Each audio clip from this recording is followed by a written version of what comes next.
Okay, good afternoon.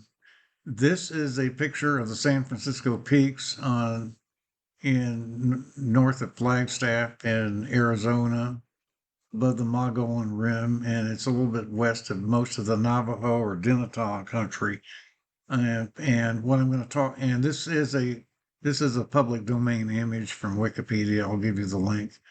Um, but I'm going to talk about the Smithsonian Folklife Festival, which I visited on Sunday on June 30th. It's smaller than some of them have been in the past and didn't last as long. Indigenous Voices of the Americas. Um, that's the ceiling of the museum, the Indigenous Peoples Museum on the corner there. And this is a kayak. That's interesting because back in um, 1997, while I was still here in Virginia before moving to Minnesota, um, I went with some coworkers on a little um, excursion on the Potomac River, and I tried to kayak, and I wasn't able to physically handle my body. I've always had a problem with spatial relationships ever since as a boy, and I wasn't able to do it, even though everybody else was kayaking with some coworkers. It was not my best day, but I still remember that back in August of 1997. But here's the on the mall around Third Street, the entrance of the Folklife Festival. And here's somebody giving a speech which is quite remarkable from the Dinnitah people. He talks about kinship and about the rules that sound like they come out of Interstellar, where the way the tribal relations are set up, someone that's younger than you can still be your grandmother or something. He explains it. He talks about purification and when men come back from war, how they are purified, how they pray for their enemies and pray for recovery, and how this is all tied into complicated systems of kinship. It's a very interesting speech that I'll show you in just a minute. Um, there's a couple of dancers, the dance that followed, there's one and another picture. And that's a mural. There was supposed to be a muralism pavilion, but it hadn't been set up. That's the only mural that there was. And this is a skateboard that was next to the museum. It was kind of interesting to see it. And that's just another artifact in the museum. And I'll just, there's me. Um, I'll go ahead and play this clip. Um, from those of the salt people. And if I introduce myself, and it's happened before, someone who's 90 years old, age is not a factor in our kinship system. The 90-year-old gentleman one time referred to me as his father, even though he's 90 years old. The reason why is his father's people are those of the salt people. So if I had met his father, he and I would be siblings. Vice versa. If a young girl introduces herself, would say she's 9 years old, and her main people are those of the Kapaha or edge of the water people, which is my mother's father's people. By default, even though that girl is 9 years old, she is my grandmother. And that's just to place and put into structure how complex our kinship system is. And I would acknowledge her in that way as being my grandmother.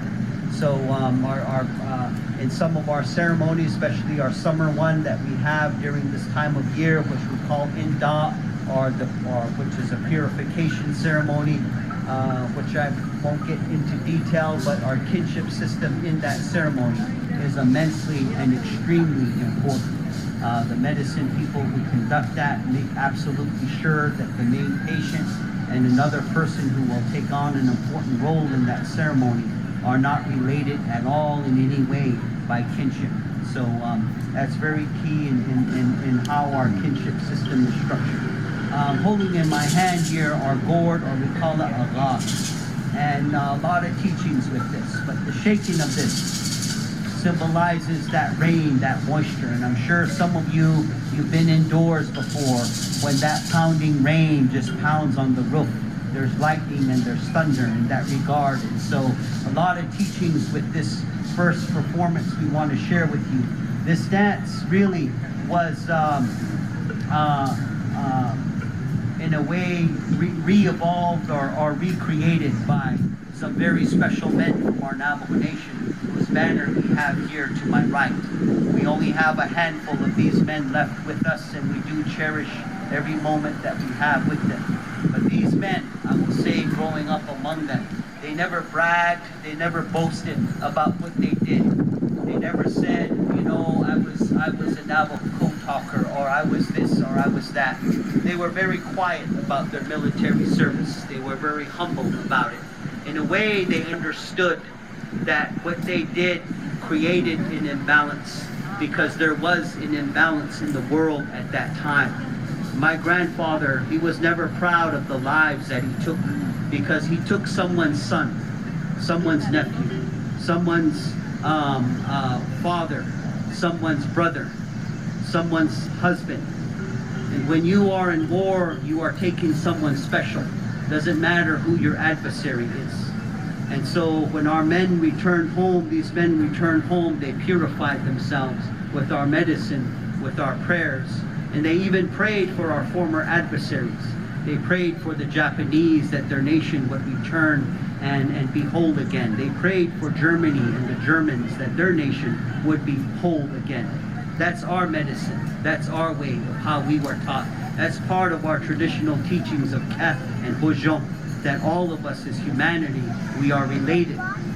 Right now, you are in the presence of these trees, the grass here. All of this is a family. It is related.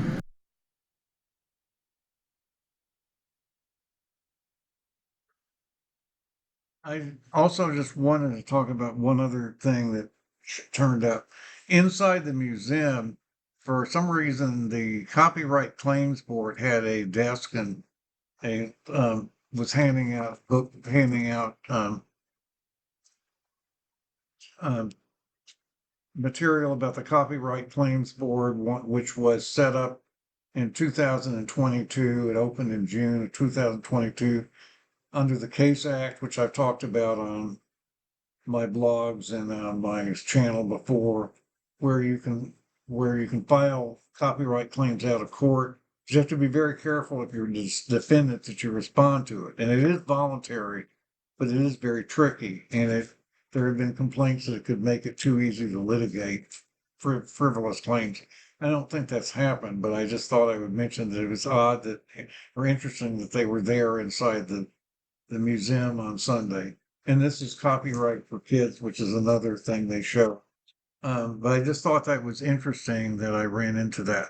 So anyway, that's what I have for today. Soon I'll be talking about book selling and my movie efforts again pretty soon. But I do thank you for listening.